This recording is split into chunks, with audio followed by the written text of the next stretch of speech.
ଏ ଦଶାଟା କ'ଣ ମୋତେ ଫୋନ୍ କରି ବନ୍ଧୁ ଜଣେ କହିଛନ୍ତି। ପ୍ରକୃତ ଦଶା ହେଉଛି ଆମ ଗାଁଟା ଗୋଟେ ଛୋଟିଆ ଗାଁ, ଛୋଟିଆ ଗୋଟିଏ ବଂଶ। ସେ ବଂଶରୁ ଗୋଟେ ମୃତ୍ତିକା ମାନେ ଆମ ଦାଦା ଜଣେ ମୃତ୍ୟୁବରଣ କରୁଥିଲେ। ତେଣୁ ସେ ଯେଉଁ ଛୁତ୍ରିକା ଏବଂ ଜନ୍ମ ହେଲେ କହନ୍ତି ଆଉ ମୃତ୍ୟୁକୁ ମୃତ୍ତିକା, ସେଇ ମରିବା ସମୟରୁ ସେଇ ପୂଜା ବିଧି ଯେଉଁ ଆମ ସନାତନ ଧର୍ମର ବନ୍ଦ ହେଉଥାଏ।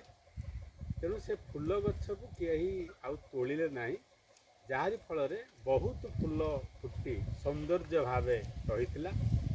ଯେଉଁ ଦଶା ଦିନ ଆମର ଧର୍ମରେ ଦଶା ଦିନ ସମସ୍ତେ ନଣ୍ଡା ହେଇଗଲେ ବା ଚୁଟି କାଟିଲେ ଏବଂ ତାର 11 ଦିନ ଘିଅ କରି ଶୁଦ୍ଧିକରଣ ହେଲେ, ତା ପରଦିନ ସକାଳୁ ଫୁଲ ସବୁ ତୋଳି ମଣିଷ ଯେମିତି ନଣ୍ଡା ହେଇଗଲେ ସେ ଫୁଲ ଗଛକୁ ନଣ୍ଡା କରିଦେଲେ। ତେଣୁ ମୁଁ ସେଇ କହୁଥିଲି ଯେ ଏମିତି ନଣ୍ଡା ହେବାଟା ଯେଉଁ କଥା କହୁଥିଲି, ସେ ପ୍ରକୃତରେ ଆମ ସମାଜରେ ଏ ନଣ୍ଡା ହେବା ଏବଂ ସୁଖ ଆସିବା ବା ଦୁଃଖ ଆସିବା, ସେଇଟା ମୁଁ କମେଣ୍ଟ କହୁଛି ଯେ ସୁଖଟା ଆସୁନି କି ଦୁଃଖଟା ଯାଉନି, ବା ଦୁଃଖ ଛାଡ଼ୁନି କି ସୁଖ ଆସୁନି।